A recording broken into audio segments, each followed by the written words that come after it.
रुबाई जो है ये भी दो तरह के होंगे जी, रुबाई मुजर्रद भी होंगे और रुबाई मजीद फी भी होंगे। रुबाई मुजर्रद का सिर्फ एक बाब है जी और कुरान में ये इस्तेमाल हुआ है, और रुबाई मजीद फी के 3 अब्वाब हैं जी। रुबाई मुजर्रद का जो एक बाब है उसका नाम है बाबे फ़अलला। कुरान के हवाले से कुछ लफ्ज़ आपके सामने आ जाएंगे, वसवसा, ज़लज़ला, फ़अलला। और इस बाब फ़अलला का मस्दर जो है वो एक दूसरा भी इस्तेमाल होता है, वो है फ़िलाल। और इस वजन पे अगर मैं वसवसा और ज़लज़ला को रखूं तो फौरन आपको समझ में आ जाएगी बात।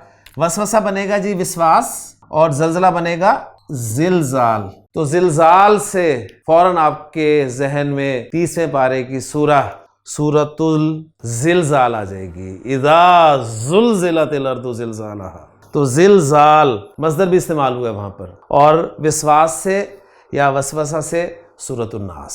तो अब आपको ये पता होना चाहिए कि फ़अलला जो है इससे मादी और मुदारे का सीगा जो है वो क्या क्या बनता है जी। बा फ़अलला से जो माजी बनेगा वो बनेगा फ़अलला और मुदारे बनेगा जी युफ़अलिलु।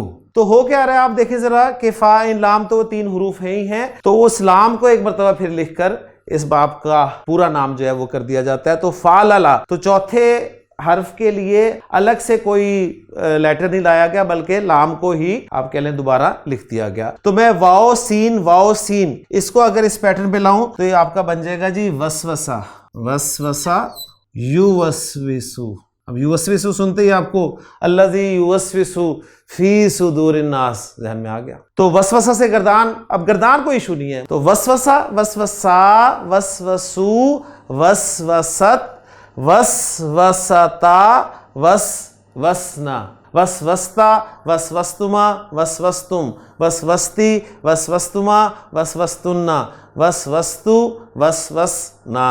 युवस्विसु, युवस्विसानी, युवस्विसूना। तुवस्विसु, तुवस्विसानी, युवस्विसना। तुवस्विसु, तुवस्विसानी, तुवस्विसूना, तुवस्विसीना, तुवस्विसानी, तुवस्विसना, उवस्विसु, नुवस्विसु। उसके बाद आगे आए जी ज़लज़ला, तो उससे क्या बन जाएगा जी ज़लज़ला युज़लज़िलु। और सूरत ज़िलज़ाल में जो आया है वो पैसिव इस्तेमाल हुआ है कि इज़ा ज़ुलज़िलतिल अर्दु ज़िलज़ालहा।